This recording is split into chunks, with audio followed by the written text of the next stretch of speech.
बिस्मिल्लाहिर्रहमानिर्रहीम। अस्सलाम वालेकुम दोस्तों, I am Areej Saleem. Welcome to my YouTube channel novel orchard. कैसे हैं आप सब लोग? कैसी गुजर रही हैं गर्मियाँ? हाय, मेरी तो बड़ी पैड़ी गुजर रही हैं क्योंकि यूनिवर्सिटी जाना होता है तो वहाँ पे सारा दिन गर्मी में बंदा वैसे ही ना दिमाग ख़राब हो जाता है। ऊपर से लाइट वालों ने इतना तंग किया हुआ है ना कि पूछे मत। जब लाइट वालों की मेरी तो कोई स्पेशल दुश्मनी चल रही है। मैंने सुबह के टाइम सोना, वो तब लाइट खींच लेते हैं, लब लाइट चली जाती है। मैं आके यूनिवर्सिटी सोना हो तब लाइट चली जाती है। तो बस मैं बड़ी दुखी हूँ लाइट वालों के हाथों से।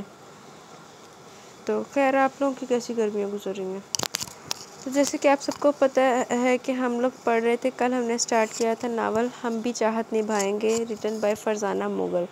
कल हमने फर्स्ट एपिसोड रीड की थी। कैसी लगी आपको वो वाली एपिसोड? और आज हम इंशाल्लाह भी रीड करने जा रहे हैं सेकंड एपिसोड। तो आइए, let's start our second episode. मौज़म तो तीसरे दिन ही वापस चला गया था, लेकिन निगी और शहरबानो अपनी छुट्टियां गुजारकर ड्राइवर के साथ हॉस्टल आ गई थी। और अब तो निगी शैला बेगम के राब्ते में भी थी, इसलिए बेहद खुश रहने लगी थी। शैला बेगम की अपनी एडवर्टाइजिंग एजेंसी थी, जबकि इनके शौहर जहांगीर अहमद का ताल्लुक सियासत से था। निगी की फ़िलहाल इनसे मुलाकात नहीं हुई थी क्योंकि आजकल वो लंदन में बसेरा किए हुए थे। निगी अब अक्सर वीकेंड अपनी माँ के पास गुजारा करती थी। इस दिन भी वो वीकेंड गुजारने शैला के पास आई हुई थी, बल्कि शैला ने अपना ड्राइवर भेजकर इसे बुलवाया था। फिर इसे बाज़ार भी लेकर गई, खूब इसे शॉपिंग करवाई। ये अनायत वो अक्सर बेटी पर करती थी। अच्छे से होटल में लंच किया, फिर इनकी वापसी हुई। सारा दिन उसने शैला बेगम के साथ बेहद खुशगवार गुजारा था। शाम को जब वो हॉस्टल वापस आने की तैयारी कर रही थी कि शैला बेगम इधर उधर की बातों के बाद असल मौजू की तरफ आ गई। निगी, मुकर्रम अली शाह ने तुम्हारे बाबाजाद की जायदाद के हिस्से का क्या किया? वो सवाल था जो वो अपनी बेटी से 6-7 माह से पूछने की कोशिश कर रही थी, लेकिन आज हिम्मत करके इस्तफसार कर ही लिया। मम्मी, वो तो उन्होंने एक अरसे से मेरे नाम कर रखा है। निकी का अंदाज नॉर्मल था, वो इसके सवाल की गहराई को समझी नहीं थी। हाँ बेटा, इसलिए तो उन्होंने तुम्हें बचपन से ही मौसम से मंसूब कर दिया था ताकि घर की दौलत बाहर न जाए। शैला बेगम आज अपने हॉल से बाहर निकल रही थी। मम्मी, ऐसी बात नहीं है, हम दोनों एक दूसरे को पसंद करते हैं। निकी ने कुछ झेंप कर इनकी गलतफहमी दूर की थी। फनकारा भरते बेटी की पसंद पर इनके चेहरे पर फीकी सी मुस्कुराहट आ गई। ये मोहब्बतें इन्हें आहिस्ता आहिस्ता ही नफ़रतों में बदलना थी। मम्मी, आप किसी भी किस्म की फ़िक्र मत पालें, आपकी बेटी आपको कभी नहीं छोड़ेगी। इनकी खामोशी पर वो यही मतलब अखज़ कर सकती थी कि शायद इन्हें इससे बिछड़ने का डर है। अरे नहीं बेटा, मुझे मालूम है मेरी बेटी मुझसे बहुत मोहब्बत करती है। अच्छा, आज मुझे एक बात तो बताओ, ये तुमने एक मैगज़ीन में मॉडलिंग करने के बाद दोबारा इस प्रोफेशन का रुख क्यों नहीं किया? मेरी जान, तुम्हारा फ़िक्र तो मॉडल के लिए बिल्कुल परफेक्ट है। शैला ने बड़ी होशियारी से मौजू बदला। इनका पहला टारगेट निकी की जायदाद थी और दूसरा टारगेट इसे मॉडलिंग की तरफ लाना था, क्योंकि बेटी के ज़रिए वो बेशुमार दौलत कमा सकती थी। निकी इनके लिए सोने की चिड़िया थी। अरे मम्मी, वो सब तो मैंने अपने दोस्त के कहने में आकर मजाक में किया था। निकी ने बड़ी लापरवाही से कहा। तुम्हारा दिल करता है इस प्रोफेशन में आने को? शैला ने बड़ी जांचती नज़रों से इसकी सिमत देखा।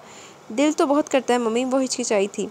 शायद इसके अंदर अपनी माँ के जरासीम मौजूद थे, जब ही तो आज इनकी शायद देने पर वो खुलकर इजहार कर गई थी।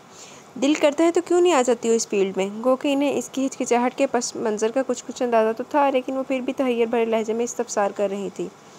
वो बाबाजान और मौज़म कभी नहीं मानेंगे, वो तो पहले बहुत खफा हो गए थे। निगी अपना खदशा ज़ुबान पर ले आई थी। ये तो कोई बात नहीं है, इनकी सोच अभी तक दकियानूसी है। आजकल तक पढ़ी लिखी घरानों की लड़कियां इस प्रोफेशन में आ रही हैं। तुम्हें शौक़ है तो मैं तुम्हारे साथ हूँ बेटा, और अगर इन लोगों को तुमसे मोहब्बत हुई तो वो तुम्हें ज़रूर इजाज़त दे देंगे। शैला बेगम ने बेटी के शौक़ को हवा दी। सच मम्मी? निगी की दबी हुई ख्वाहिश पूरी तरह अंगड़ाई लेकर बेदार हो चुकी थी, और फिर सामने बैठी औरत इसकी माँ थी जो इसको पूरी तरह सपोर्ट कर रही थी।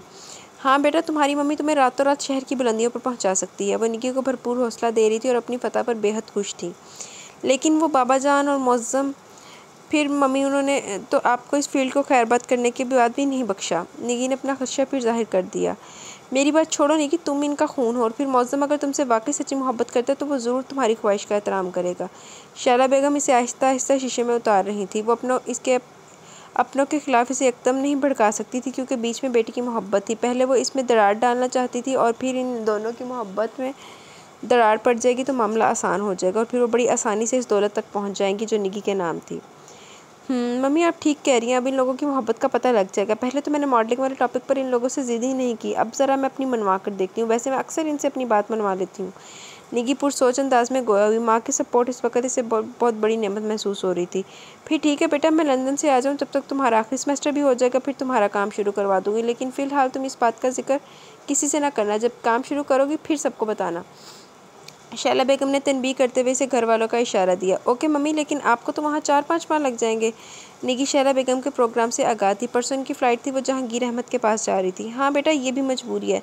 जहांगीर ने वहाँ अपना कोई नया बिज़नेस शुरू किया है, वो तो मुझे अपने साथ ही ले जा रहे थे, लेकिन तुम्हारा मामला बीच में आ गया, इसलिए मैंने इन्हें साफ इनकार कर दिया। बड़े संभल कर शैला बेगम ने बात बनाई। असल में वो शोहर की सरगर्मियों से बाखबर थी।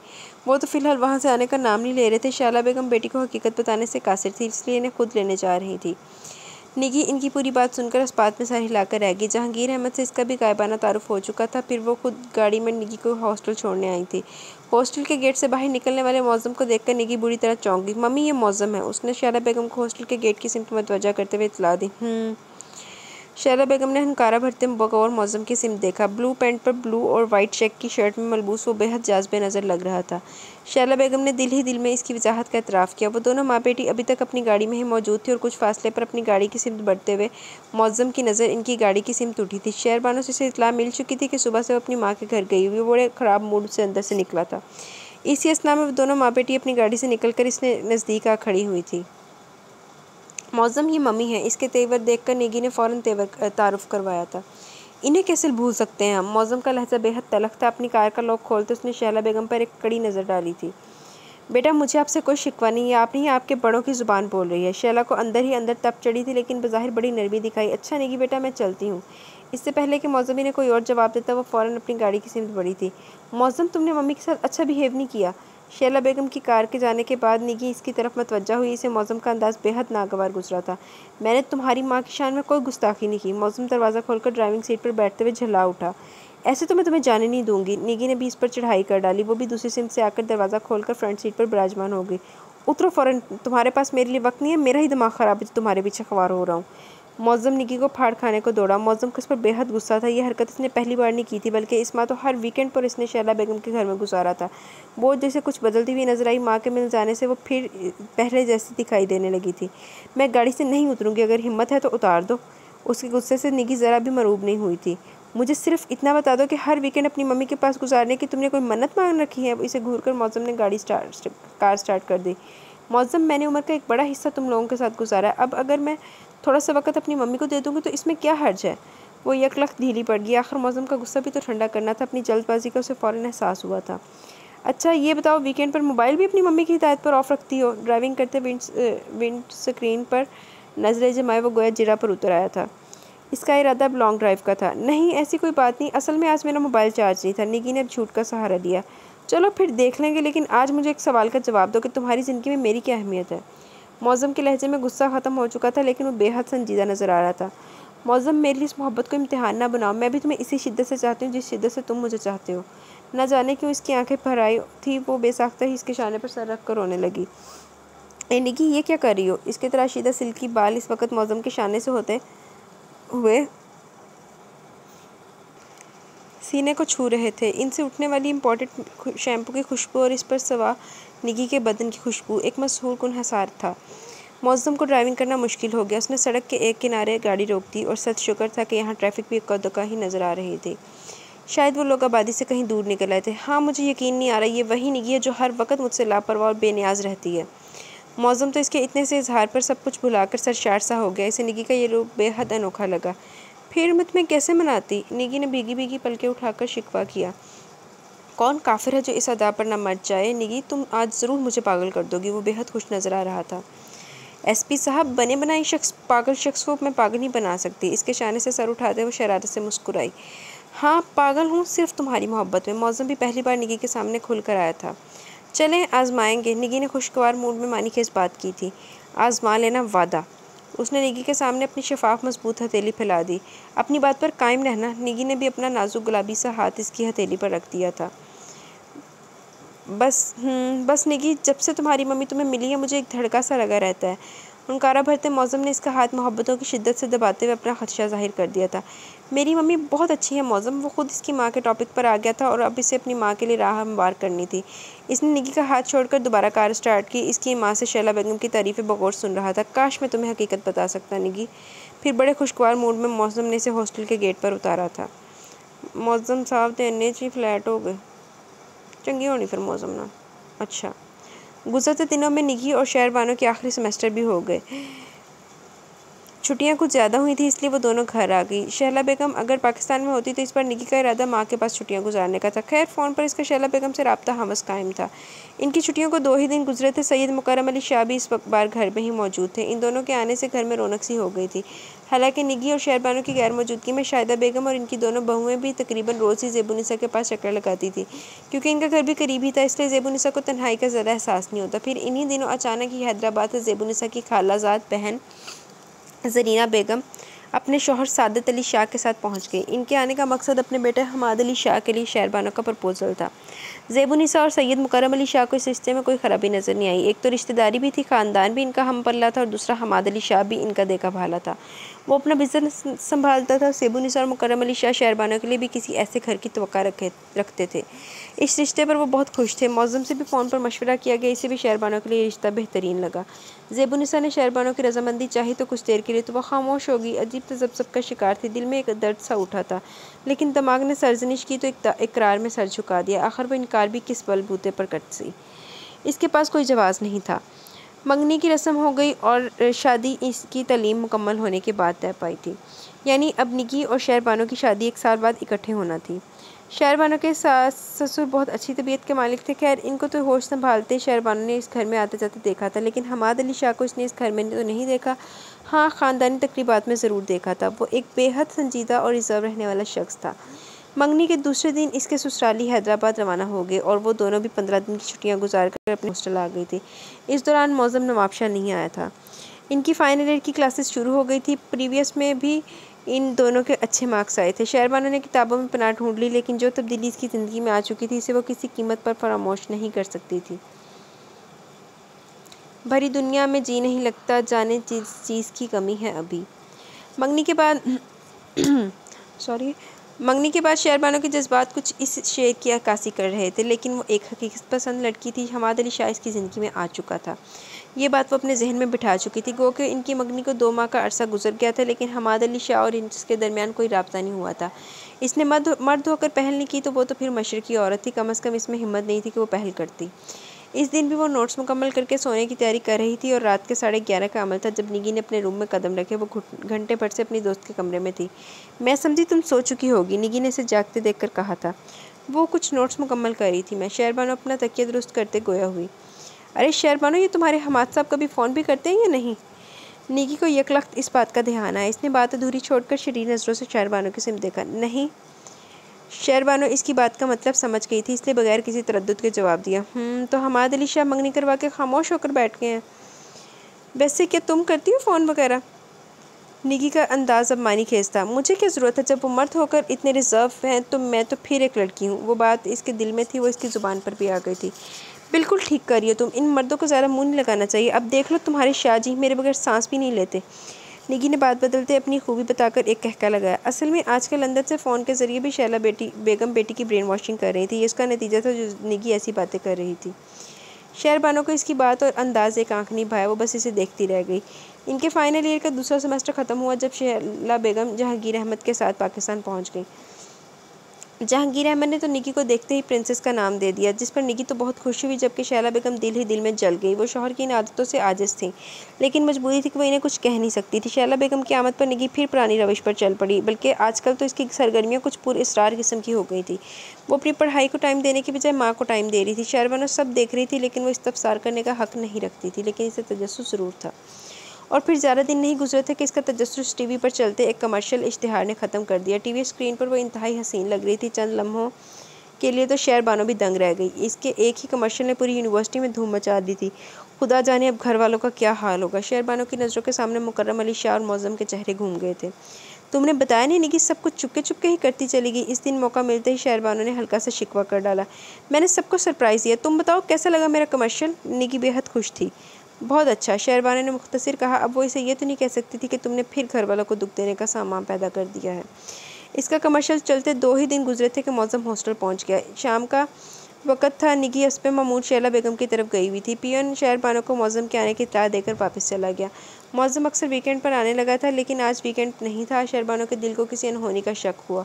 वो अपना दुपट्टा दुरुस्त करती रूम से निकल आई। अस्सलाम वालेकुम। वो कमरे का पर्दा उठाकर अंदर दाखिल होते आहिस्तगी से गोया भी। वालेकुम अस्सलाम, निगी कहाँ है? मौज़म सोफ़े पर बैठा हुआ था, इसे देखकर एकदम उठा।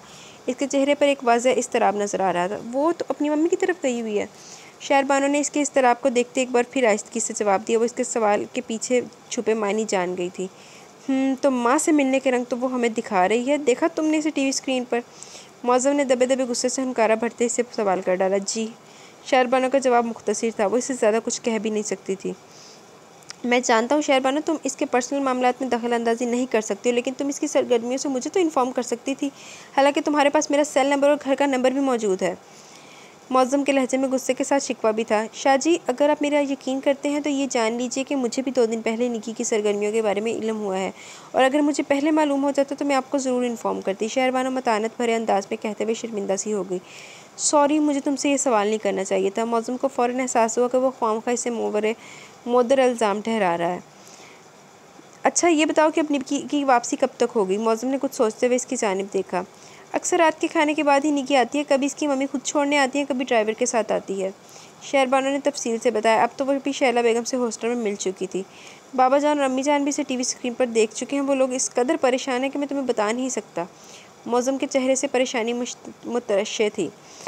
मैं इनकी भी परेशानी समझती हूँ शाहजी, लेकिन इस मसले का कोई हल तो होगा ना। आप ऐसा करें, निगी को इसकी मम्मी के घर से पिक कर लें, आमने सामने बात हो जाए तो ज़्यादा बेहतर है। शहरबानो ने मशवरा दिया। इसकी माँ का घर तो मुझे मालूम है, लेकिन फ़िलहाल मैं वहाँ जाना नहीं चाहता। ना जाने वो औरत अब हमें अब कौन सा दुख देना चाहती है। मौज़म के चेहरे पर तफक्रात के गहरे साए थे। इसी वक्त कमरे का पर्दा उठाकर निगी अंदर दाखिल हुई। आहट पर वो दोनों ही इसकी सिमत मतवज्जा हुए। शहरबानो को हैरत हुई थी कि आज वो जल्दी कैसे आ गई। वो फ़ौरन कमरे से निकल गई। खैरियत, आज आप अपनी मम्मी के दर्शन करके कुछ जल्दी वापस नहीं आ गई? मौसम का लहजा भरपूर दंड से भरा हुआ था। जब सारी मालूमात शहरबानो से ले चुके हो तो मुझसे क्या पूछ रहे हो? वो बगैर किसी खौफ के बोली। देखो निकी, जब तुम्हें पहले कदम पर ही इस काम से रोक दिया गया तो फिर तुम क्यों बाज नहीं आती हो? इसके लहजे में गुस्सा नुमाया था। मुझे मालूम था कि तुम हिसाब किताब लेने पहुंच जाओगे। निगी ने किसी मुरव्वत के बगैर बेहद तल्खी से जवाब दिया, क्योंकि शहला बेगम ने इसे आते वक्त अच्छी तरह समझा दिया था। क्या मतलब है तुम्हारा? तुम जो मर्जी करती भी तो और फिरो, और हम तुमसे कुछ पूछे भी नहीं। जानती हो बाबा जान और अम्मी जान किस कदर परेशान है। वो गुस्से में झल्ला उठा था। मौज़म, मुझ पर ख्वामखा का गुस्सा मत उतारो। मॉडलिंग मेरा शौक़ है और तुम लोग मेरे इस शौक़ पर पाबंदी नहीं लगा सकते। निगी सुलग गई थी। मॉडलिंग आग न लगा दूँ मैं तुम्हारे इस शौक़ को। मौज़म तैश में आकर चिल्लाते चिल्लाते रह गया। सिर्फ हॉस्टल के ख्याल से खुद पर कंट्रोल करने पर मजबूर होकर रह गया था। सैयद मौज़म अली शाह, मैं मॉडलिंग करूँगी और ज़रूर करूँगी। तुम जो मेरा बिगाड़ सकते हो बिगाड़ लो, ओके? निगी भी जवाबन तैश में आकर तनफन करती कमरे से बाहर निकल गई। मौज़म इसकी दीदा दिलेरी पर मुतहय्यर रह गया। इसके अंदर एक आग सी भड़की थी जिस पर उसने इस वक्त सबक के खून पिए थे। वो इसके पीछे नहीं जा सकता था, इसलिए वापसी की राह ली। दूसरे दिन निगी यूनिवर्सिटी से हॉस्टल नहीं आई, बल्कि शैला बेगम की तरफ पहुंच गई और मौज़म के साथ होने वाला झगड़ा इनके गोश्त गुजार कर दिया। शैला बेगम खामोश थी। बेटी के मुँह से इसके अपनों की मुखालफत सुनकर दिल ही दिल में बेहद मसरूर हुई। वो हालात को इसी रुख पर देखना चाहती थी। मौज़म जैसा पढ़ा लिखा बंदा इस कदर दकियानूसी सोच सकता है, मुझे बहुत अफसोस हो रहा है। शैला बेगम को खामोश देखकर वो फिर गोया हुई। निगी बेटा, ये वक्त अफसोस करने का नहीं बल्कि सोचने का है। तुम्हें मौज़म के साथ सारी उम्र गुजारनी है। मैंने तो अपने शौक़ को छोड़कर तुम्हारे बाबा से शादी की थी, फिर भी इन लोगों ने मुझे नहीं अपनाया। तुम तो अपने शौक़ के साथ मौज़म को भी अपनाना चाहती हो। क्या वो लोग तुम्हें कबूल करेंगे? शैला बेगम आग तो कब की सुलगा चुकी थी, अब बड़ी मासूमियत से अनजान बन रही थी। मौज़म मुझे बहुत चाहता है मम्मी। निगी के लहजे में एक मान सा उतरा। खुदा करे ऐसा ही हो बेटा। यही वक्त है मौज़म की मोहब्बत को आजमाने का। अगर वो वाकई तुमसे सच्ची मोहब्बत करता है तो कभी तुम्हारे शौक़ में हायल नहीं होगा, और अगर इसकी मोहब्बत सच्ची ना हुई तो यकीनन वो तुम्हारी राह में हायल हो जाएगा। शैला बेगम ने लोहा गर्म देखकर आखिरी ज़रब भी लगा दी। निगी ने आंखों में तहय्युर समेटे इनकी सिम देखा। इनकी बातें इसके दिल को छू रही थी, या फिर वो ये सब सोचने पर मजबूर हो गई थी। इन्होंने इसके सामने ये बात दूसरी मरतबा दोहराई थी। इस दिन के बाद मौज़म ने निगी से कोई रब्ता नहीं रखा, बल्कि घर वालों में से किसी ने भी रब्ते की कोशिश नहीं की। न जाने ये खामोशी क्यों इख्तियार की गई थी, और इसका फ़ायदा निगी ने खूब उठाया। वो धड़ाधड़ टीवी कमर्शियल्स कर रही थी, और इन्हें गुजरते दिनों में निगी शैला बेगम के साथ दुबई और शारजा की ट्रिप पर निकल गई। शहरबानो को भी उसने नाइलम रखा। इसे तो दूसरे दिन निगी के क्लास फेलो से मालूम हुआ। फिर निगी की खुदसरी ये रंग लाई कि मुकर्रम अली शाह को हार्ट प्रॉब्लम हो गई। मौज़म तो सब भूल भाल गया। वो माँ बाप दोनों को अपने पास कराची ले आया था। डॉक्टर्स ने इन्हें हॉस्पिटल में एडमिट कर लिया। तकरीबन 1 हफ़्ता वो हॉस्पिटल में रहे। इस दौरान शहरबानो इन्हें 3-4 बार देखने आई। मुस्तकिल आकर वो रह नहीं सकती थी क्योंकि इसके फाइनल सेमेस्टर चल रहे थे, लेकिन ज़ेबुनिसा ने इसे कह दिया कि आखिरी पेपर वाले दिन वो ड्राइवर को भेजकर इसे घर बुलवा लेंगी। और मौज़म ने शहरबानों को ताकीद की थी कि जैसे ही निगी आए वो फ़ौरन इसे इन्फॉर्म करे, क्योंकि निगी ने मोबाइल से भी रब्ता ख़त्म किया हुआ था। और सैयद मुकर्रम अली शाह और ज़ेबुनिसा अब ये फैसला कर चुके थे कि निगी के आते ही मौज़म की शादी कर दी जाए। इनके ख्याल में निगी की लगामें इसी तरह कसी जाएंगी। मौज़म को भी वालिदैन का फ़ैसला मंजूर था। वो भी अब निगी को काबू करना चाहता था, बहुत ढील दे दी थी इसे। इस दिन मौज़म अपने ऑफिस में बैठा हुआ था जब शहरबानों ने इसे मोबाइल पर इतला दी कि कल से निगी अपने मम्मी के साथ वापस आ चुकी है और अभी अभी वो हॉस्टल पहुंची है। मौज़म ने इसे अपने आने का कहकर घर पर माँ बाप को भी इसकी आमद की इतला दे दी थी। जवाबन सैयद मुकर्रम अली शाह ने इसे कुछ हिदायत दी, जिससे उसने खामोशी से सुना। हॉस्टल पहुंचकर वो अंदर नहीं गया, बल्कि निगी को अपने आने की इतला भिजवाकर बाहर गाड़ी में ही बैठा हुआ था। तकरीबन 10 मिनट बाद निगी से हॉस्टल के गेट से बाहर आती हुई दिखाई दी। इसे देखकर मौज़म ने नज़र का ज़ाविया बदलकर विंडो स्क्रीन की सिम देखना शुरू कर दिया, जैसे इसे देखा ही ना हो। हाय मौज़म, ये तुम हो? वो हंसी मुस्कुराती खिड़की में झुकी से अपने जानिब मतवज्जा कर रही थी। क्यों, मैं नहीं आ सकता था? मौज़म ने संजीदगी से कहते हुए इसकी सिम देखा। आज वो इसे 2-2.5 माह बाद देख रहा था। नए हेयर स्टाइल में वो इसे बेहद दिलकश और फ्रेश दिखाई दे रही थी। आखिरी लड़ाई के तक इसके चेहरे पर कोई तासुर दिखाई नहीं दिया। बैठो। मौज़म का लहजा नॉर्मल था। क्या तुमने मेरे पीछे अपने मोक्कल छोड़े हुए जो मेरे आने की खबर मिल गई? निगी शरारती अंदाज में कहती कार का दरवाज़ा खोलकर फ्रंट सीट पर बैठ गई थी। काश मैं ऐसा कर सकता। मैंने शहरबानों से कहा था, इसी ने मुझे तुम्हारे आने की इतला दी थी। मौज़म ने हमज़ नॉर्मल लहजे में कहते हुए कार स्टार्ट कर दी। वैसे एक बात तो बताओ, ये यूनिफॉर्म में मलबूस एसपी और ये सरकारी गाड़ी कहीं मुझे गिरफ्तार तो नहीं करने आए हो? निकी का मूड बेहद खुशगवार था। वो शरारत से मुस्कुराई थी। मैं ये काम छुप कर नहीं करूँगा, बल्कि अल्ल ऐलान करूँगा। ड्राइविंग करते इसकी निगाहें विंड स्क्रीन पर थी, लेकिन लहजा मानीखेज था। अच्छा, वो हंसी थी और दिल ही दिल में हैरान भी थी कि मौज़म अभी तक मॉडलिंग के टॉपिक पर क्यों नहीं आया, हालांकि इसके 6-7 कमर्शियल टीवी पर आ चुके थे। दौर फिटे मुँह निगी। वैसे मौज़म ने जवाबन गर्दन मोड़कर इसकी सिम देखा। स्टाइलिश पर्पल सूट में गले में लापरवाही से दुपट्टा ओढ़े वो इसके दिल के तारों को छू रही थी। इत्थे मौज़म तो भी एक दौर फिटे मुँह ही बांधी है। एडा कुछ निगी बीबी ने कर लिता तो मौज़म साहब हाले भी अपने हवासा च नहीं आ रहे। चंगा होएगा फिर मौज़म तेरे नाल ते। हालांकि वो इससे किस कदर बदगुमान था, ये मोहब्बत इसे बेबस बना रही थी। अच्छा ये तो बताओ, हम कहाँ जा रहे हैं? निगी एक लख्त किसी ख्याल के तहत चौंकी। घर जा रहे हैं। बाबा जान और अम्मी जान आजकल मेरे पास आए हुए हैं। बाबा जान की तबीयत ठीक नहीं है, तो डॉक्टर से इनका ट्रीटमेंट चल रहा है। मौज़म ने मतानत भरे लहजे अंदाज में कहते हुए ड्राइविंग की तरफ ध्यान दिया। क्या हुआ बाबा जान को? निगी फिक्रमंद दिखाई दे रही थी। हार्ट प्रॉब्लम हो गई है इन्हें। मौज़म संजीदा था। मगर कैसे? निगी बेसाख्ता बोली। क्या मतलब तुम्हारा? इन्हें भी दुख देने वाले लोग पैदा हो गए हैं। गनी मुझे तले लब भेजकर उसने जैसे खुद को बहुत कुछ कहने से रोका था। मुकर्रम अली शाह की नसीहत इसके जहन में गर्दिश कर रही थी। निगी इसकी सिम देखती रह गई। उसने शायद पहली बार इसके लबो लहजे का नोटिस लिया था। गाड़ी में एक मानीखेज खामोशी छा गई थी। इसी असना में इसकी गाड़ी घर के गेट के सामने पहुंच गई। वॉचमैन ने फ़ौरन गेट वाक कर दिया। मौज़म की मैयत में वो अंदर पहुंची तो मुकर्रम अली शाह और ज़ेबुनिसा इसकी तवक्को के बरक्स बड़ी मोहब्बत और शफ़क़त से मिले। इधर उधर की बातों के बाद मुकर्रम अली शाह अपने मतलब की बात पर आ गए। निगी बेटा, तुमने जिस प्रोफेशन की चॉइस किया, हमने तुम्हें पहले कदम पर ही रोक दिया था, लेकिन इसके बावजूद तुमने हमारा कहा नहीं माना। खैर, हमने सब्र किया। हमारे ख्याल में अब तुम्हारा शौक़ पूरा हो गया होगा। अब हम ये चाहते हैं कि तुम्हारी और मौज़म की शादी इसी महीने कर दी जाए। सैयद मुकर्रम अली शाह ने बड़ी तमानियत से अपना मुद्दा इसके सामने पेश किया। जी। निगी जो ज़ेबुनिसा के साथ बैठी हुई थी, यकलख्त बुरी तरह चौंकी थी। इसके वहम व गुमान में नहीं था कि इसकी शादी की भी बात हो सकती है। लेकिन मेरी पढ़ाई अभी अधूरी है। बड़ा सोचकर उसने जवाब तैयार किया। इसे ये तो मालूम हो गया था कि वो इसकी मॉडलिंग पर खुश नहीं है। पढ़ाई से तो तुम्हारा लगाव दिखाई दे रहा है। शादी के बाद पढ़ लेना। वैसे आजकल तुम्हारे फाइनल सेमेस्टर हो रहे हैं, शायद तुम्हें इतला नहीं मिली। मौज़म ने गोया चिढ़कर इसका तमस्खर उड़ाया। निगी खामोश थी, लेकिन इसका मूड यकलख्त ही बिगड़ा। इसने सुलग कर मौज़म की सिम देखा। हाँ बेटे, शादी के बाद पढ़ाई मुकम्मल कर लेना। मुकर्रम अली शाह ने भी बेटे की तायद करते हुए इसे नरमी से मुखातिब किया। फिर बाबा जान, मेरी भी एक शर्त है। मैं शादी के बाद भी मॉडलिंग करूँगी। मैं अपने शौक़ से दस्तबरदार नहीं हो सकती। उसने दो टोक अंदाज में कहते हुए सबके सरों पर धमाका किया था। तो फिर मुझसे तो दस्तबरदार हो सकती हो ना? मौज़म ने स्पार्ट लहजे में कहते हुए कमरे में गोया दूसरा धमाका किया था। हाँ, अगर तुम मेरे शौक़ में हाइल हुए तो मैं ये भी कर गुजरूँगी। निगी खुद सरी से बोली।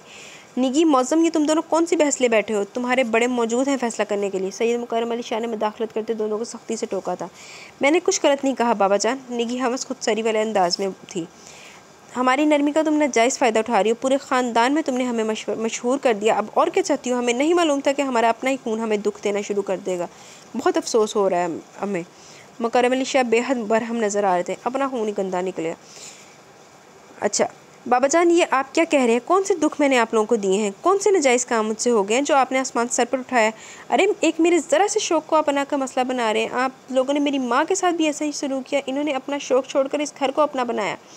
आप लोगों ने इन्हें कबूल ही नहीं किया। Stop it निगी। मौज़म ने आग बगोला होते इसकी बात काटी। मेरा ख्याल है सैयद साहब इन दोनों का निकाह आज हो जाना चाहिए।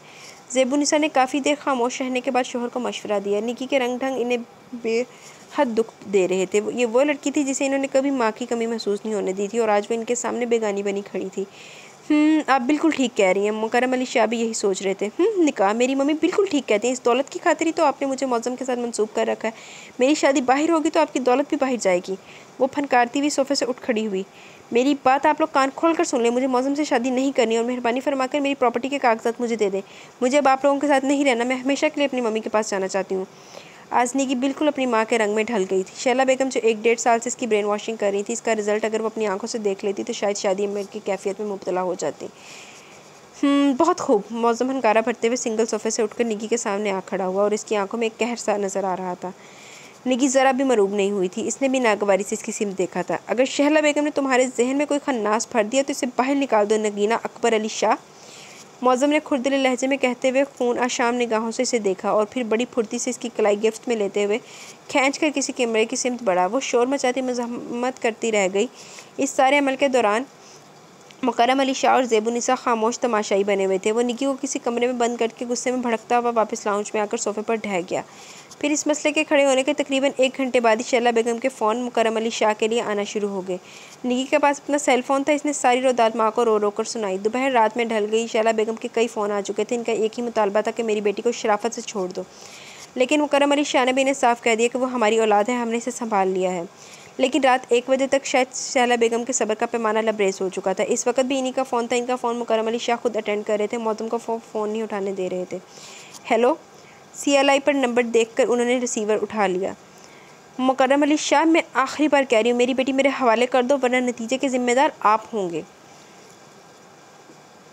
शैला बेगम का लहजा इस पर धमकी आमेज़ था। निकी को आपके हवाले नहीं कर सकते। हाँ, कल इसे हम मौज़म के हवाले करें, यानी दोनों का निकाह है।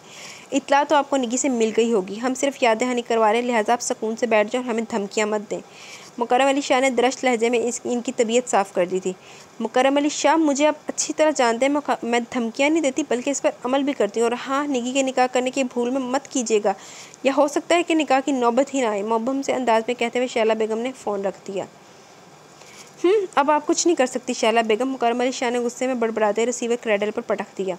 शैला बेगम की धमकियां खाली धमकियां नहीं थी। दूसरे दिन उन्होंने अपना काम कर दिखाया। शहरबानों को वो किडनैप करवा चुकी थी। वो आखिरी पेपर देकर यूनिवर्सिटी से निकलकर कुछ फासले पर बने अपने हॉस्टल की सिम जा रही थी कि माँ ने गाड़ी इसके नज़दीक आकर रुकी और ड्राइवर ने बाहर निकलकर इसे सैयद मुकर्रम अली शाह की तबीयत की खराबी और हॉस्पिटल में एडमिट होने की खबर दी। शहरबानों को वैसे भी आज घर जाना था क्योंकि ज़ेबुन्निसा ने रात फ़ोन पर इसे निकी वाली सारी कहानी सुना दी थी और ये भी कहा था कि ड्राइवर तुम्हें लेने पहुंच जाएगा। अपना सामान समेट कर आज घर आ जाना। और वैसे भी आज बहुत सी लड़कियां अपने अपने घरों को सुधार रही थी। इस खबर ने तो शहरबानों के औसान ही खता कर दिया। इसने अपने सामने खड़े इस नए ड्राइवर पर ज़रा बराबर भी ध्यान नहीं दिया और फ़ौरन गाड़ी का दरवाज़ा खोलकर फ्रंट सीट पर बैठ गई। इसके बैठते ही गाड़ी स्टार्ट हो गई थी और पिछली सीट पर छुपे वजूद ने उठकर बड़ी आहिस्तगी से शहरबानों के चेहरे पर क्लोरोफॉर्म से भरा रुमाल रख दिया। इस हफ्तात पर शहरबानों किसी मसामत के बगैर बेहोश होगी। बेहोश पड़ी शहरबानों के हाथ में सिर्फ एक हैंडबैग था जिसमें इसका सेल फ़ोन भी था। वो भी इन लोगों ने अपने कब्ज़े में ले लिया। इनकी गाड़ी के पीछे आती शैला बेगम की कार थी। अपनी कामयाबी पर वो किसी फातेह जर्नैल की तरह खुश हो रही थी। मुकर्रम अली शाह, शाह ज़ेबुन्निसा और मौज़म अभी तक गुमसुम थे। इन तीनों को कुछ देर पहले आने वाले शैला बेगम के फ़ोन पर जैसे यकीन नहीं आ रहा था। शैला बेगम ने शहरबानों को अपना टारगेट बनाएगी, ये तो इनके तसव्वुर में भी नहीं था। वो जो मौज़म के निकाह के लिए अपने चंद दोस्तों और काजी को मदऊ कर चुके थे, सब कुछ आनन फानन कैंसिल हो गया। फ़िलहाल इन्हें शहरबानों को शैला बेगम के चंगुल से आज़ाद करवाना था, जिसके लिए मौज़म अपने तमाम इख्तियारात इस्तेमाल करने को तैयार खड़ा था। लेकिन शैला बेगम अपना मुतालबा पेश कर चुकी थी कि निकी को मेरे हवाले कर दो और शहरबानों को ले जाओ। और अब निकी को इनके हवाले किस तरह किया जाए, यही बात सोच सोच कर इन सब का दिमाग शैल हो रहा था। मान सैयद मुकर्रम अली शाह का मोबाइल बज उठा। कॉल शैला बेगम की थी। उन्होंने फ़ौरन मोबाइल ऑन करके कान से लगाया था। दिमाग ठिकाने आया सैयद मुकर्रम अली शाह? शैला बेगम इनके बोलने से पहले ही बड़े करोफर से बोली। खातून, हमारा दिमाग ठिकाने पर है, लेकिन आपका दिमाग ठिकाने पर नहीं। हमें इसका इलाज भी करना आता है। मुकर्रम अली शाह को बेहद गुस्सा आ रहा था। वो दांत पीस कर गोया हुए, क्या करेंगे आप? अपना असर रसूख इस्तेमाल करेंगे या अपने बेटे की अफसरी दिखाएंगे? दोनों काम बेकार जाएंगे। मैं भी जहांगीर अहमद की बेटी हूँ, इस शख्स के असर रसूख से मैं भी जहांगीर अहमद की बीवी हूँ। इस शख्स के असर रसूख से आप भी वाकिफ़ है और सबसे अहम बात, सियासत में आपका हरीफ भी है। वैसे भी इलेक्शन नज़दीक है, एक प्रेस कॉन्फ्रेंस आपके खिलाफ करवा दी तो ये जो नाम नहाद इज़्ज़त है ना, पूरे मुल्क में रोशन हो जाएगी। शैला बेगम ने बात ख़त्म करते एक मकरूह कहका लगाया, बहुत नीच औरत हो तुम, कर लो जो कर सकती हो। मुकर्रम अली शाह गज़बनाक होते धाड़े थे। मौज़म ने इशारे से इनसे फ़ोन लेने के लिए हाथ बढ़ाया। वो जैसे शैला बेगम से खुद बात करना चाह रहा था, लेकिन इन्होंने इनकार में सर हिलाते हुए बेटे को मना कर दिया। ज़ेबुनिसा भी शौहर के तेवर देखकर घबरा गई थी। वो दिल ही दिल में शैला बेगम को कोस रही थी। करने को तो मैं बहुत कुछ कर सकती हूँ। शहरबानो जवान है और बेहद हसीन लड़की है। जवान तो क्या, एक बूढ़ा मर्द भी इस पर फ़िदा हो सकता है। शैला बेगम ने इन्हें मानी के इस लहजे में कुछ पावर कराना चाहा। शैला बेगम, अगर तुमने शहरबानो को हाथ भी लगाया तो हम तुम्हें शूट कर देंगे। इसका मतलब समझते हुए मुकर्रम अली शाह किसी शेर की तरह गुर्राए थे। तो फिर मेरी बेटी को छोड़ दो, मैं तुम्हें सोचने के लिए कल सुबह 10 बजे तक का टाइम देती हूँ। अगर 10 बजे से टाइम आगे बढ़ा तो फिर आपकी शहरबानो कहीं मुँह दिखाने के काबिल नहीं रहेगी। इसलिए कोई भी कदम उठाने से पहले शहरबानो की इज़्ज़त का ज़रूर ख्याल कीजिएगा। मुझे कमज़ोर मत समझना मुकर्रम अली शाह, अगर इसके बाद भी तुम लोगों ने अपनी मनमानी की तो शहरबानो की इज़्ज़त तो गंवाओगे। मैं अपनी बेटी के अगवा और ज़बरदस्ती के निकाह का केस दाखिल करवा के खुला ले लूँगी। और हाँ, एक बार फिर याद दहानी करवा देती हूँ कि आपका बेटा भूल कर भी मेरी तरफ रेड ना करे, और वरना अपने बेटे की मौत के ज़िम्मेदार आप खुद होंगे। शैला बेगम ने करख्त लहजे में कहते हुए फ़ोन बंद कर दिया था और सैयद मुकर्रम अली शाह ने निढाल से अंदाज में हरफ पा हरफ बेटे और बीवी के कोश गुजार कर दिया। वो इस वक्त वाकई बेहद परेशान हो गए थे। शैला बेगम से इन्हें हर तरह के नुकसान की तवक्को थी और वो निगी, शहरबानो और मौज़म को किस तरह से खोना नहीं चाहते थे। बाबा जान, मैं शैला बेगम को शूट कर दूंगा। मौज़म ने सारी कहानी सुनकर भड़क उठा था। मौज़म, तुम कानून के मुहाफ़िज़ हो, तुम कोई ऐसा कदम नहीं उठाओगे। मुकर्रम अली शाह के लहजे में सख्ती थी। तो फिर आप मुझे मेरा कानून क्यों नहीं इस्तेमाल करने देते? एक रेड ही में ही शहरबानो को आज़ाद करवा सकता हूँ। इसका अंदाज़ हवस भड़कता हुआ था। मौज़म, ठंडे दिल से मेरी बात सुनो बेटे, ये मसला इस तरह हल नहीं होगा जिस तरह तुम चाहते हो, क्योंकि शैला बेगम के साथ जहांगीर अहमद खड़ा है। मैं नहीं चाहता कि इसके हाथों तुम्हें कोई नुकसान पहुँचे। मुकर्रम अली शाह खुद को संभालते हुए बड़े मुशफ़क़ाना अंदाज में बेटे को समझा रहे थे। अगर जहांगीर अहमद असर रसूख वाला बंदा तो फिर आप अपना असर रसूख क्यों नहीं इस्तेमाल करें? हम इस औरत की धमकियों पर खामोश हो जाएं। मौज़म इंतहाई बिगड़ा हुआ नज़र आ रहा था। बेटा, मैं भी अपना असर रसूख इस्तेमाल कर सकता हूँ, लेकिन शैला बेगम और जहांगीर अहमद बहुत शातिर हैं। वो लोग ये किस्सा मीडिया पर उछालेंगे, हमारी इज़्ज़त और ज़्यादा ख़राब होगी। मुकर्रम अली शाह संजीदगी से कहते हुए बहुत दूर की सोच रहे थे और इनकी सोच बिल्कुल ठीक थी। तो फिर आप इस मसले को मुझे अपने तरीके से हैंडल करने दें। मौज़म का अंदाज़ कतई था। मेरी बात सुने, आप दोनों, इस मसले का हल सिर्फ ये है कि निगी को इसकी माँ के हवाले कर दें। ज़ेबुनिसा ने बाप बेटे के दरमियान बोलना ज़रूरी समझा। बड़े मतानत भरे लहजे में इन्होंने मशवरा दिया। अम्मी जान, ये आप क्या कह रही हैं? मौज़म बिलबिला उठा।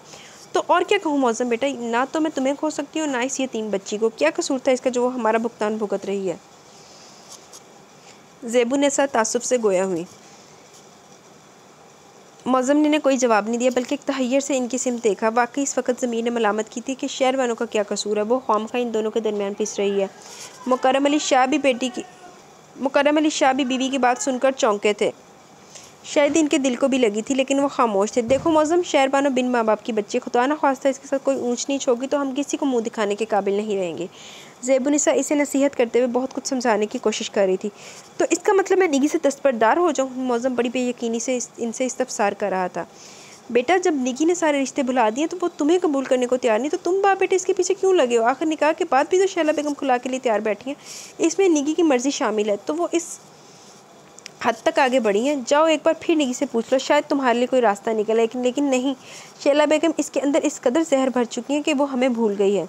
ज़ेबुनिसा बेटे को बगौर देखते मायूसी से गोया हुई। मौज़म, तुम्हारी माँ ठीक कह रही है। जब अपनी भतीजी अपना खून ही बेवफाई पर उतरा हुआ तो हम ज़बरदस्ती नहीं कर सकते, वो भी इस सूरत में कि शहरबानो इनकी कैद में है। मुकर्रम अली शाह भी बीवी की भरपूर तायद करते संजीदगी से गोया हुआ। तो आप लोग इस औरत से डर गए? मौज़म ने दबे दबे गुस्से में माँ बाप को बैक वक्त देखा। डरते नहीं, बस हम सबकी भलाई इसी में है। मुकर्रम अली शाह ने बेटे के अंदाज़ को नज़रअंदाज करते नरमी से कहा। अंदर ही अंदर वो किस सदमे से गुजरे थे, ना वो बेटे को बता सकते थे और ना बीवी को। भलाई। मौज़म जलता हुआ कमरे से बाहर निकल गया था। इसकी समझ में कुछ नहीं आ रहा था। फिर इसी कश्मकश में दूसरा दिन तलू हो गया। सैयद मुकर्रम अली शाह और ज़ेबुनिसा तो निगी को भिजवाने का फ़ैसला कर चुके थे, लेकिन मौज़म अभी तक कोई फ़ैसला नहीं कर पाया था। अगर निगी इसका साथ देती तो हर मुश्किल में उतर जाता। अभी अभी शैला बेगम का फ़ोन आया था कि वो निगी को भिजवाने के बारे में पूछ रही थी। जवाबन मुकर्रम अली शाह ने कुछ देर का वक़्त लिया था। और इस आखिरी वक्त में मौज़म फिर एक आस के साथ सहारे निकी के कमरे में पहुंच गया था। शायद कि काया पलट जाए। हाँ, काया ज़रूर पलटेगी अगर मैं इसकी ज़िद मान लूँ। पल भर में मौज़म ने फ़ैसला किया। निकी ने बड़ी हैरत से इसकी तरफ देखा। 2 दिन से वो इस कमरे में कैद थी। खाना वगैरह मुलाजिम के हाथ भिजवाया जा रहा था। घर का कोई फ़र्द इसके कमरे में नहीं आया था। वो इजी चेयर पर झूल रही थी। इसे देखकर उठ खड़ी हुई।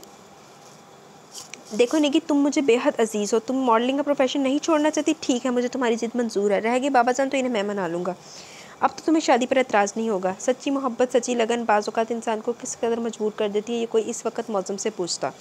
माँ बाप को बेखबर रखकर इतना बड़ा फ़ैसला अकेले कर रहा था। मौज़म ने सही जुतियाँ बज रही हैं। निकी पहले तो बुरी तरह चौंकी, फिर कहका लगाकर हंसती चली गई। इसका अंदाज़ा ऐसा था जैसे वो पहले से ही इस सूरत हाल से आगाह थी।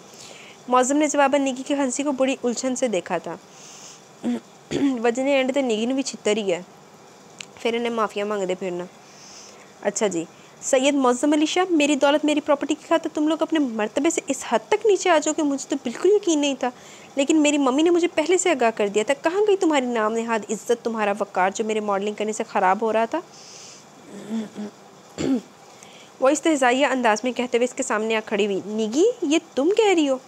मौज़म को एक झटका लगा था। मौज़म अली शाह, मुझे आपकी ऑफ़र कबूल नहीं है, उसने कतई लहजे में कहा। अब जबकि मुझे तुम्हारी ज़िद कबूल है, फिर भी तुम शादी से इनकार करिए। तुम्हारी ये कैसी मोहब्बत है निगी? मौज़म बड़ी बेबसी से गोया हुआ। माज़रत के साथ कहूँगी मौज़म अली शाह, मुझे तुमसे कभी भी मोहब्बत नहीं हुई। हाँ, साथ रहने से इस रिश्ते को उनसियत का नाम दे सकती हूँ। निगी का अंदाज़ नाखुश भरा और इंतहाई तंज़िया था। धड़ धड़ धड़। मौज़म को यूँ महसूस हुआ जैसे इसके सर पर कमरे की छत आ गिरी हो। वो ऊंचा पूरा मर्द इस लड़की को सकते के आलम में देख रहा था।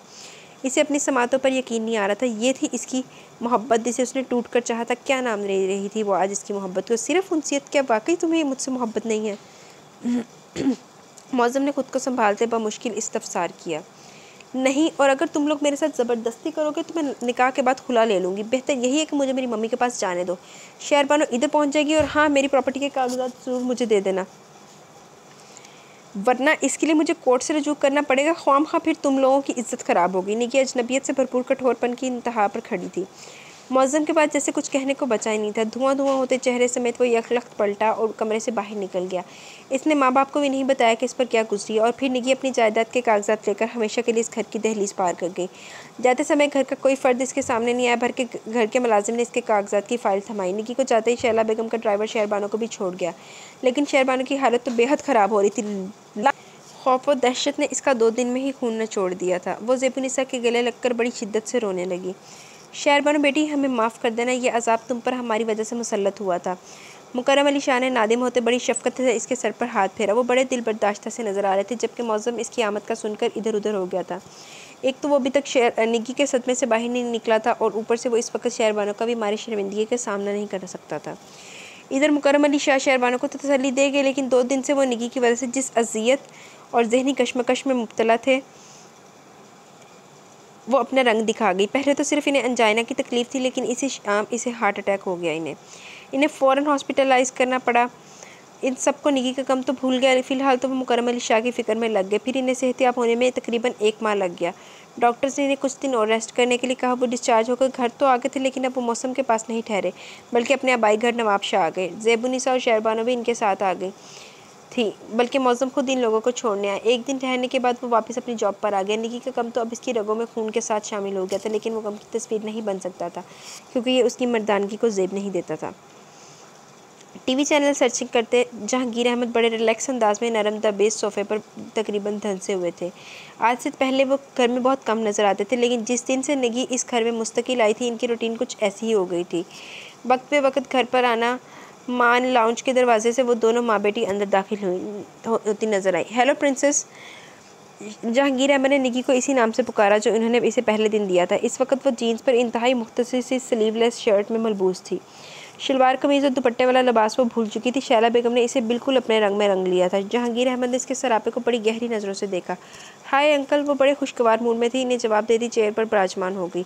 ये तुम आज कैसे घर में जल्दी नज़र आ रहे हो? शहला बेगम इनके साथ नशिस्त संभालते हुए कुछ हैरत से इस्तफसार कर रही थी। शायद इन्होंने नोटिस ही आज लिया था।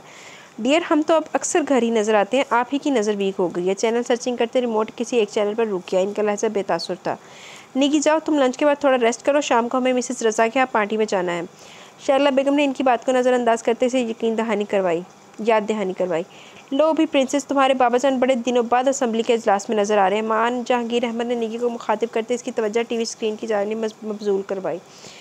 निगी ने फ़ौरन टीवी स्क्रीन की सिम देखा, निगाह उठाई। वहाँ खबरनामे के दरमियान मुकर्रम अली शाह दीगर लोगों के साथ नज़र आ रहे थे। निगी को पहले से बेहद कमज़ोर नज़र आ रहे थे। न जाने कि उसके दिल को लम्हा भर के लिए किसी एहसास ने घेरा, लेकिन यकलख्त ही सर झटक कर उसने इस एहसास को ज़ाहिर कर दिया। माँ की मोहब्बत हर एहसास पर हावी हो चुकी थी।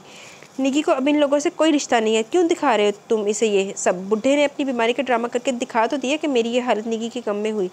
शहला बेगम पिछले दिनों मुकर्रम अली शाह की बीमारी का मुख्तलिफ अखबारात में पढ़ चुकी थी और कुछ इन्हें जहांगीर अहमद से भी खबरें मिलती रहती थी। इसी वजह से वो अब इनसे खफा होने लगी। मुझ पर क्यों चढ़ाई करी हो? आखिर बेटी तो निगी इसी खानदान की कहलाएगी। जहांगीर अहमद ने तंज करते गोया मज़ा लिया। मम्मी मैं ज़रा फ्रेश होने जा रही हूँ, आप खाना लगवाएं। यकलख्त निगी इन दोनों के बीच में दाखिलत करती वहाँ से उठ गई। इसे अपने मुतल्लिक होती इस बहस से कोई सरोकार नहीं था। निगी का हवाला अब हम दोनों हैं। कुछ लम्हों की खामोशी के बाद शैला बेगम संजीदगी से गोया हुई। ठीक है, मैं इसे इनकार नहीं करता, लेकिन इसकी वल्दियत के खाने में हमेशा सैयद अकबर अली शाह का नाम ही आएगा। नॉर्मल लहजे में कहते हुए जहांगीर अहमद की आदि पीने वाली सुर्ख आंखों में अजीब तरह की चमक लहराई थी। शैला बेगम लाजवाब हो चुकी थी, लेकिन जहांगीर अहमद की बात इन्हें बेहद बुरी लगी, जिसका वो इजहार करने पर मजबूर थी। निगी वाले हादसे को गुजरे भी 2 माह ही गुजरे थे कि एक दिन अचानक ज़रीना बेगम यानी शहरबानो की सास ने ज़ेबुनिसा को फ़ोन करके हमाद अली शाह और शहरबानो की मंगनी तोड़ते हुए माजरत की थी, क्योंकि हमाद अली शाह की शादी की कराची में निगी से मुलाकात हुई। वो वैसे भी जो काम वो आजकल कर रही थी किसी से ढका छुपा नहीं था। हमाद अली शाह को उसने बड़े मज़े से अपना शहरबानो का किस्सा सुनाया। जवाबन हमाद अली शाह ने अपने वालिदैन से साफ कह दिया कि वो एक अगवाशुदा लड़की से शादी नहीं कर सकता। फ़ोन बंद हो जाने के बाद ज़ेबुनिसा कितनी देर सदमे की हालत में बैठी रही। निगी तुम खुद तो बर्बाद हुई, लेकिन इस यतीम बच्ची को बर्बाद करके तुमने कुछ अच्छा नहीं किया। शहरबानो ने इस खबर पर सिर्फ खामोशी से आंसू बहाए। इसकी पाकीज़ा ज़िंदगी पर एक दाग लग गया था। इस एहसास ने इसे मार डाला था। सैयद मुकर्रम अली शाह के लिए दूसरा सदमा अहम सदमा था, लेकिन उन्होंने खुद को संभाल लिया। फिर बीवी से एक अहम मशवरा करके मौज़म को अर्जेंट कॉल पर घर बुला लिया था। वो दूसरे दिन ही घर पहुँच गया। ज़ेबुनिसा ने इसे शहरबानो की मंगनी टूटने की खबर सुनाई तो इसे बेहद दुख हुआ, लेकिन इससे भी ज़्यादा दुख इस बात पर हुआ कि इस रिश्ते को ख़त्म कराने में निगी का अहम किरदार है। वो ज़ेबुनिसा के पास बैठा हुआ था जब मुकर्रम अली शाह ने इसे अपने कमरे में बुलाया। गो कि वो इनसे मिल चुका था, लेकिन इस वक्त क्या बुलावा था इसकी समझ में नहीं आया। जी बाबाजान, आपने बुलाया था। मौज़म इनके बेडरूम में दाखिल होता हुआ बोला। आओ बैठो बेटे बैठो। मुकर्रम अली शाह किसी गहरी सोच में गुम थे। बेटे की आवाज़ पर चौंक कर इसे अपने सामने कुर्सी पर बैठने का इशारा किया। मौज़म बेटा, हमने और तुम्हारी माँ ने एक फ़ैसला किया और हमें उम्मीद है कि तुम्हें कोई एतराज़ नहीं होगा। हम चाहते हैं कि अब तुम्हारी शादी शहरबानो से कर दी जाए। मुकर्रम अली शाह ने बगैर किसी तमहीद के अपना मुद्दा बयान कर दिया। ये आप क्या कह रहे हैं बाबाजान? मौज़म तो कुर्सी से ऐसे उछला जैसे इसने बरकी तारों को छू लिया। वो बड़ी तहैयर से इनकी सिम देख रहा था। हमने कुछ ऐसी गलत बात भी नहीं की है, आखिर हमें तुम्हारी शादी भी तो करना है। मुकर्रम अली शाह ने जवान बेटे की उलझन को गौर से देखा। बाबाजान, शहरबानो के लिए मैं मरकर भी नहीं सोच सकता। गुस्सा झलाहट से जमा पर सवार हो चुका था। क्यों? मुकर्रम अली शाह संजीदा और हैरान नज़र आ रहे थे। बाबाजान, आप मेरे साथ ज़्यादती कर रहे हैं। मौज़म बिलबिला उठा।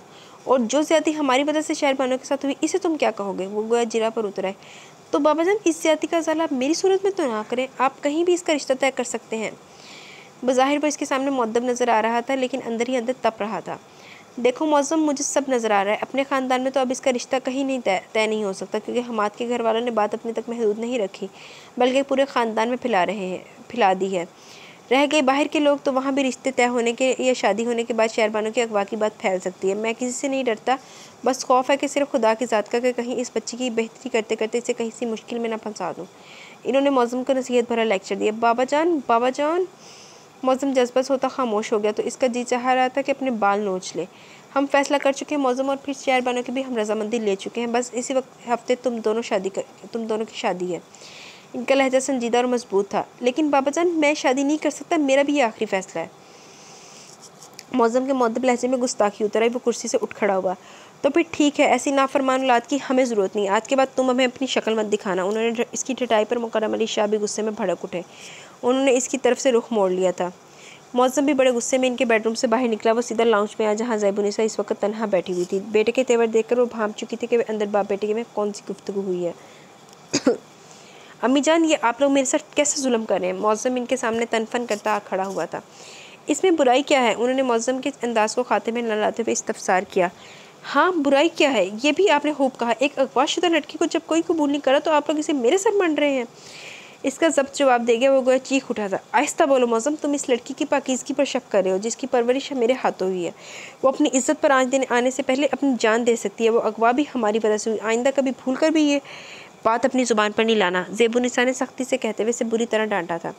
सॉरी, मुझे इस बात की जद में बहकर बहुत गलत बात कह गया था, इसने फ़ौरन नादिम होते हुए कहा। ज़ेबुन्निसा ने बेटे की सॉरी पर भी इसे घूर कर देखा। अम्मी जान, मेरा यकीन करें, अब मेरे दिल में किसी औरत के लिए गुंजाइश नहीं, मुझे शादी नहीं करनी, मौज़म ने फैसला कुन लहजे में कहा था। इस जालिम लड़की की खातिर जोग ले रहे हो जिसे तुम्हारी ज़रा भी परवाह नहीं। किस कदर मीडिया पर छाई हुई, टीवी देखने को जी नहीं चाहता, हर जगह वो नज़र आ रही है। ज़ेबुन्निसा मुतअस्सिफ़ाना अंदाज में गोया हुई थी। मैं किसी की खातिर जोग नहीं ले रहा, बस औरत ज़ात से दिल भर गया। इनसे नज़र चुराते मौज़म के चेहरे पर बड़ा वाज़ेह इज़्तिराब नज़र आ रहा था। हाँ बेटे, खुद को तो सज़ा दे रहे हो, लेकिन बूढ़े माँ बाप ने कौन सा जुर्म किया है, इन्हें किस बात की सज़ा दे रहे हो। मौज़म, तुम हमारे इकलौते बेटे हो, हमें तुम्हारी औलाद की बड़ी चाह है। तुमसे ही इस ख़ानदान का नाम चलना है। इस ख़ानदान को बेटे बेनिशान मत छोड़ो। ज़ेबुन्निसा गुलूगीर लहजे में कहते हुए यकलख्ती रोने लगी थी। हैं?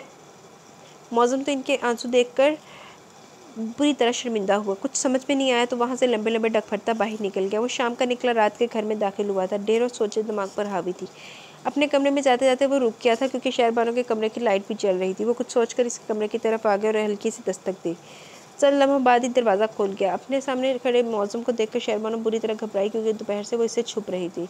मुझे तुमसे कुछ बात करना है शहरबानो, अंदर आ सकता हूँ? बेतासुर लहजे में कहते हुए मौज़म ने मुरझाई और पुष्मर्दा से झुकी पलकों वाली शहरबानो को बकौर देखा था। वो जो बात करने आया था शहरबानो अच्छी तरह जानती थी। इसने साइड में होते कुछ झिझक कर मौज़म के लिए दरवाज़ा वाक कर दिया। मुझे सिर्फ इतना बता दो, ये हमारी शादी का प्रोग्राम बन गया, इसमें तुम किस हद तक राज़ी हो? मौज़म बड़ी संजीदगी से इसे मुखातिब हुआ। शाह जी, जिस तरह आप इस शादी पर खुश नहीं, मैं भी खुश नहीं हूँ। शहरबानो ने झुकी पलकों समेत अपने से कुछ फासले पर खड़े मौज़म को धीरे से जवाब दिया। आज वो बिन देखे महसूस कर चुकी थी कि इसके मुकाबले एक नया मौज़म खड़ा है जिससे वो पहले वाली शहरबानो बनकर बात नहीं कर सकती। तो फिर शाम में वो किचन में खड़ी थी जब वो अपनी माँ से बात करता इसे अगवाशुदा लड़की कह रहा था और इसकी ये बात शहरबानो के दिल में किसी तीर की तरह पेवस्त हुई गई थी। ये मेरे साथ डिप्लोमेसी मत करो, सीधा जवाब दो। मौज़म का लहजा बेहद सपाट था। वो गोया चिढ़ गया था। शाह जी, आप कभी एक दीवानी का ख्वाब थे, लेकिन जब से वो दीवानी हमाद अली शाह के साथ मंसूब हुई थी इसने पूरी ईमानदारी से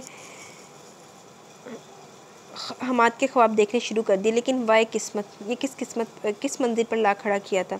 मैं तुमसे कुछ पूछ रहा हूँ शहरबानो। इसकी खामोशी पर मौज़म झल्ला उठा था। शाह जी, मैंने बाबा जान और अम्मी जान को इनकार किया था लेकिन वो नहीं माने और मुझे मजबूरन हाँ करनी पड़ी। और ये हकीकत थी, उसने मुकर्रम अली शाह और ज़ेबुन्निसा को साफ इनकार किया था। अब आपकी मुश्किल इसी तरह आसान हो सकती है कि आप मुझे किसी दारुल अमान में छोड़ आएँ। शहरबानो ने यासियत भरे अंदाज में कहते हुए झुकी पलके इसकी सिमत उठाई। इसकी खूबसूरत आंखें यकलख्ती पानियों से भरी नजर आईं। इलाही, कहाँ फंसा दिया मुझे? इसके जवाब ने मौज़म को और जलाकर राख कर दिया। इसने एक गुस्से से भरपूर निगाह शहरबानो पर डाली और इसके बेडरूम से बाहर निकल गया। मुकर्रम अली शाह ने बेटे के इनकार पर एक बार फिर बिस्तर संभाल लिया और यही बात मौज़म के लिए फ़िक्र का बाइस बनी। लेकिन शादी के लिए उसने अभी तक हामी नहीं भरी थी। मुकर्रम अली शाह ने नाराज़गी के तौर पर बेटे से बातचीत बंद कर दी। मौज़म 4 दिन की छुट्टी पर आया था। इसकी तीसरी छुट्टी पर मुकर्रम अली शाह की तबीयत ज़्यादा बिगड़ गई थी। वजह बेटे की हठधर्मी थी। ज़ेबुन्निसा तो बाकायदा रोने लगी। वो बेटे के कमरे में आ गई। मौज़म, उन्होंने भतीजी का गम तो सह लिया लेकिन अपनी औलाद की तरफ से मिलने वाला गम वो नहीं सह पाएंगे। वो बेटे के सामने भी रोने लगी। मौज़म ने चौंक कर इनकी सिर्फ देखा। माँ की बातें से अंदर से झिझोड़ दिया था। खुदा न ख्वास्ता अगर बाबा जान को मेरी वजह से कुछ हो गया तो। इससे आगे उसकी सोच की हद ख़त्म हो गई थी। खुद को लानत मलामत करते हुए सर झुकाते हुए हाँ कह गया। क्या सच कह रहे हो मौज़म? वो तुम्हारे खुशी की जी उठी थी। जी अम्मी जान, ज़बरदस्ती होठों पर फीकी सी मुस्कुराहट लाते हुए फ़िलहाल तो इसके सारे कसपल निकल गए थे। ज़ेबुन्निसा इसे मुकर्रम अली शाह के बेडरूम में ले आई। वो तो ये खुशी की खबर सुनते ही बेड से उठ बैठे। मौज़म को दुख से वो वाकिफ़ थे लेकिन इसकी सादतमंदी पर उन्होंने इसे अपने सीने से लगा लिया था। इसकी रजामंदी पाते ही मुकर्रम अली शाह ने फ़ौरन इन दोनों का निकाह सादगी से कर दिया। निकाह में सिर्फ इनकी बड़ी बहन शाहिदा बेगम की फैमिली थी। निकाह के बाद मौज़म इसी शाम वापस कराची चला गया और 15 दिन बाद वलीमा की तकरीब रखी गई थी और इन्हीं 15 दिनों में शादी की तैयारी भी करनी थी। और इस तैयारी में शाहिदा बेगम और इनकी तीनों बहुओं ने ज़ेबुन्निसा की हर तरह से मदद की। शहरबानो गो के सबके सामने नॉर्मल दिखाई दे रही थी लेकिन अंदर ही अंदर वो खौफसदा सी थी आने वाले वक्त से। फिर आखिर शादी का दिन भी आ गया। मौज़म एक दिन पहले घर पहुँचा था। मुकर्रम अली शाह के इकलौते बेटे की शादी थी। उन्होंने इस तकरीब को ऐसा यादगार बनाया कि लोग हमेशा याद रखते। फिर इन दोनों की जोड़ी भी ऐसी सज रही थी कि हर देखने वाली आंख इन पर रश कर रही थी। तकरीब के इख्तिताम पर वो लोग मैरिज हाल से घर पहुंच गए। बहुत सी रस्मों के बाद शहरबानो को मौज़म की ख्वाबगाह में पहुंचा दिया गया। सीमा और फराज शाहिदा बेगम की बहू में इसे ढेरों तसल्लियाँ देकर गई थी और लेकिन वो बेहद नर्वस हो रही थी। तकरीबन 1 घंटे के बाद मौज़म अंदर दाखिल हुआ। शहरबानो की तमाम हिस्सियात बेदार हो गई थी, लेकिन इसकी झुकी पलकें ऊपर नहीं उठी थी और दिल था कि बदन की इमारत में बुरी तरह धक धक करने लगा था। मौज़म ने इस पर तवज्जो दिए बगैर सोफ़े पर टिक कर अपने सॉक्स और शूज़ उतारे, फिर उठकर लेदर के स्लीपर रैक से निकाले और पैरों में पहनकर वार्डरोब की सिमत बढ़ गया। पट खोलते मान कुछ याद आने पर उसने अपने कोट की जेब में हाथ डाला था। जब वो अपने बेडरूम की सिमत आ रहा तो रेबुनिसा ने इसे रास्ते में रोककर शहरबानो की रोनमाई के लिए कंगन दिए थे। वो जानती थी कि बेटे ने इसके लिए कुछ नहीं खरीदा होगा और मौज़म ने भी वो कंगन माँ के हाथ से खामोशी से ले लिए थे। ये लीजिए मोहतरमा, आपकी रोनमाई। उसने कोट की जेब से एक ग्रे केस निकालकर दूर से ही इसकी तरफ उछाला था। केस सीधा इसकी गोद में जाकर गिरा और वार्डरोब से अपना नाइट सूट निकालकर बाथरूम में घुस गया था। शहरबानो इसकी तरफ से किसी खुशफहमी में मुब्तला नहीं थी, लेकिन मौज़म का ये अंदाज़ वो कोई भिखारन तो नहीं थी। इसकी बोझल आंखें पानियों से भरने को तैयार थी, लेकिन बमुश्किल खुद पर कंट्रोल करते उसने लरसते हाथों से गोद में पड़ा केस खोला तो दिल जैसे धक से रह गया। ये कंगन वो बहुत अच्छी तरह पहचानती थी। ये ज़ेबुनिसा के कंगन थे जो एक बार उन्होंने इसे दिखाते हुए कहा था कि वो निगी को मुँह दिखाई में अपनी तरफ से देगी। तो सैयद मौज़म अली शाह, ये रोनुमाई का तोहफ़ा अम्मी जान ने आपको थमाया। इसने बेदिली से केस बंद करके ज़रा सा पलटकर बेड साइड दराज में डाल दिया और कपड़े चेंज करने के लिए बेड से उतर आई। भारी लिबास और ज़ेवरात इसे तंग कर रहे थे। वो कदम उठाती ड्रेसिंग के आईने के सिमत पलटी थी कि मान बाथरूम का दरवाज़ा खुला और मौज़म नाइट सूट में बाहर निकल आया। वो शहरबानो को नज़रअंदाज करता सोफ़े पर जाकर बैठ गया। शहरबानो अपने ज़ेवरात उतारना भूल गई। वो बड़ी हैरत से इसकी सिमत देख रही थी। चंद लम्हे तो फिर वो इसे देखती रही, फिर दबेस कारपेट पर धीरे धीरे कदम उठाती इसके करीब आकर दोनों बैठ गई। चूड़ियों की खनक पर मौज़म ने चौंक कर इसकी सिमत देखा। इसका हुस्न बेमिसाल पागल कर देने वाला था। वो लड़की जिसे इसे हमेशा सादगी में देखा था, आज वो ब्राउन और गोल्डन भारी काम के शरारा सूट में किस कदर हसीन लग रही थी। कोई भी जी होश शख्स इससे मुंह नहीं मोड़ सकता था, लेकिन सामने बैठा शख्स मौज़म अली शाह था, जिसके जहन में इस वक्त भी निगी सवार थी। इसे शहरबानो के हुस्न से क्या लेना था। शाह जी, मैं आपका दुख समझती हूँ। शहरबानो सारी शर्म हया बलाए ताक रखकर इसे मुखातिब हुई। अगर मेरा दुख समझती तो आज तुम निगी की जगह ना संभाल कर बैठी होती। मौज़म ने बगैर किसी लिहाज के इसे पत्थर खींच मारा था। जी? वो पत्थर शहरबानो के दिल पर लगा था। वो कराह भी ना सकी।